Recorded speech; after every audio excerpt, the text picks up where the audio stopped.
Matt's here now with news of a cool discovery in the Gulf of Mexico. And Matt, this happened by accident? It did. It was an accidentally found shipwreck. Of course, you would think that most shipwrecks are accidental in the first place, right? But to be found 150 years later is pretty remarkable. It was off the west coast of Florida when a NOAA research vessel, the Okeanos, set out for a shakeout expedition to shake out and test and calibrate all the new equipment on there. Look at the video of this, though. They sent an underwater rover down below, and it saw this by accident. They first saw it with their sonar. They said, hey, that looks like the hull of a ship. Let's go check it out.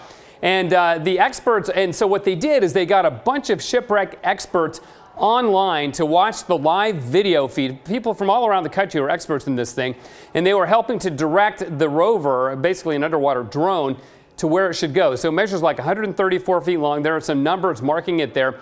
Nothing above the water line remains, but everything below the water line of the ship is intact. It was covered in copper, which is why it was preserved. And the experts are thinking that perhaps there was a fire, which is why everything above the water line was destroyed and there's no trace of it, but everything below the water line remained intact. So really, really wild that this was found again in the Gulf of Mexico off the west coast of Florida.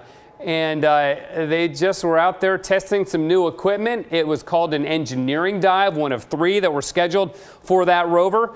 And it found that, which is pretty cool. So I'm sure we'll be learning more about that. Now, also news of the tropics is this. Tomorrow, as you may or may not be aware, is the beginning of hurricane season. And here's the NOAA prediction. Basically, about an average season. They're saying there's about a 40% chance of a near average season, but a 30% chance of both a below average or an above average season. So the odds are slightly tilted in favor of a fairly average season. That would mean 9 to 15 named storms, 4 to 8 hurricanes, and 2 to 4 major hurricanes. That's a category 3 or above. And in case you're wondering about the names of said hurricanes, here's the list for the 2019 season. Now, Andrea has already occurred, but is followed by Barry, Chantal, Dorian, Aaron. Let's see. Is there a Kathy or a Chris on there?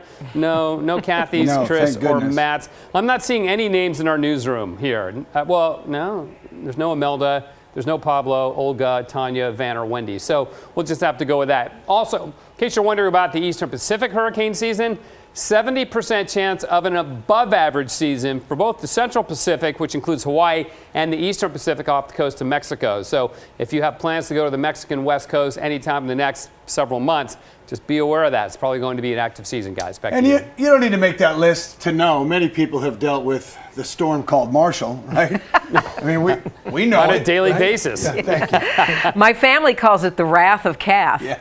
Oh, I like that. I'm going to remember No, that. you don't like that. Yeah, I felt that it was my ear got pelted by an ice ball a couple of years ago. All right, Matt, thank you. Sure.